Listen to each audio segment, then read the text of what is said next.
Hi, it's Mike here. Welcome to another how-to video. I just recently purchased the Rode Video Micro and it's been working great with my Canon camera, but when I went to go to connect it to my iPhone, it didn't seem to work. The normal Rode Video Micro comes with a TRS cable and iPhones work with a TRRS cable, so you need to get some sort of adapter.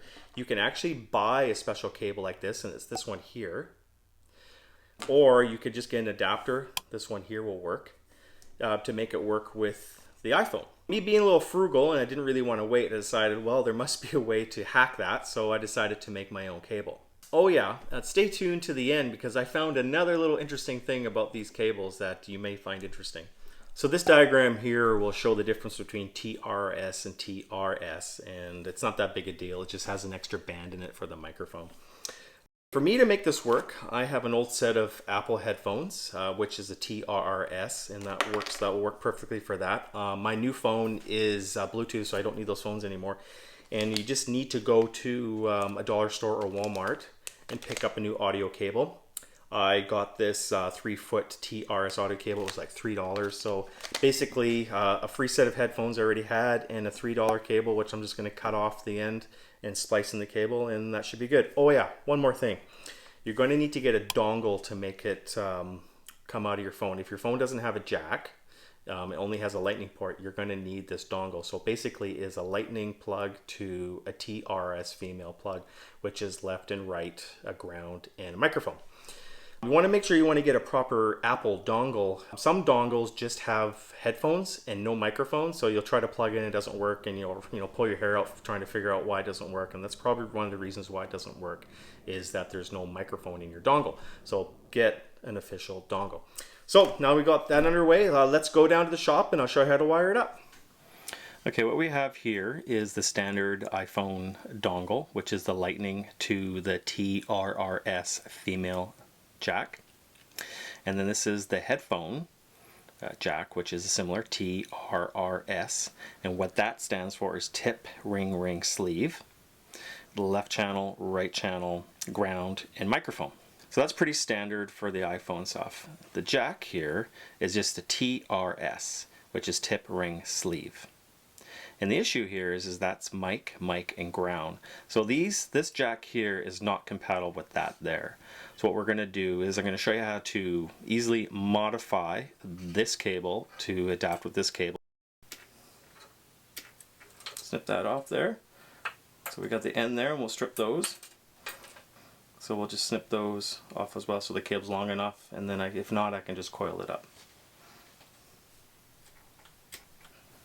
So here we go, we got the wire stripped. I'll strip back the casings, I'll separate all the wires, and we'll figure out which ones need to solder. The red and green on the old Apple cable is the left and right channel. All we're really concerned about is the ground and the green and red stripe one. And in the middle of that is a copper wire that would be the mic. So we need to solder onto those. So on the regular TRS, we have the left, right, and the ground. So basically what we want is these two are connected to the mic, and then that's the ground. So I separated the shield, the ground shield, from the mic wire on the white Apple cable. And now you can just take a lighter and burn back the protective coating, and you can solder those connections together. You may want to shorten it up a bit and then use the heat shrink to cover the positive side of the mic. Done, completed, and we're going to do a final testing here. So we got it on the ground on this side, and the ground would be here. That works. And we checked the mic, and that doesn't short. So that is good connection. And now what we'll do is we'll flip it over, and we'll put it on the mic section, and then we'll hit the mic. So perfect. Check. Sound check. Sibilance.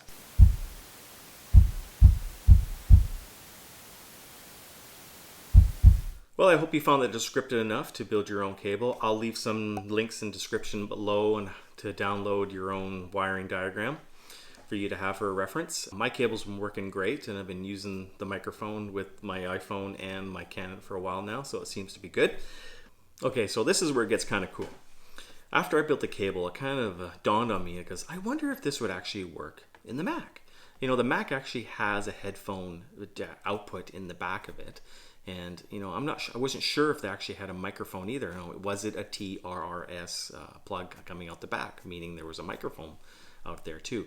I was always told that the Mac required a USB microphone, and in order to get an external mic, you needed a USB microphone.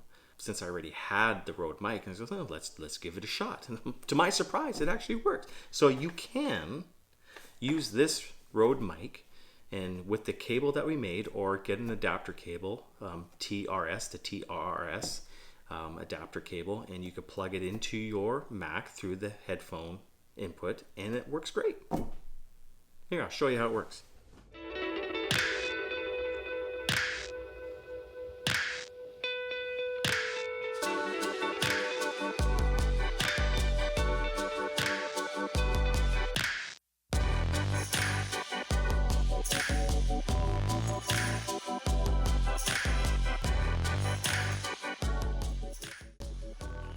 Mic check, Rode mic check.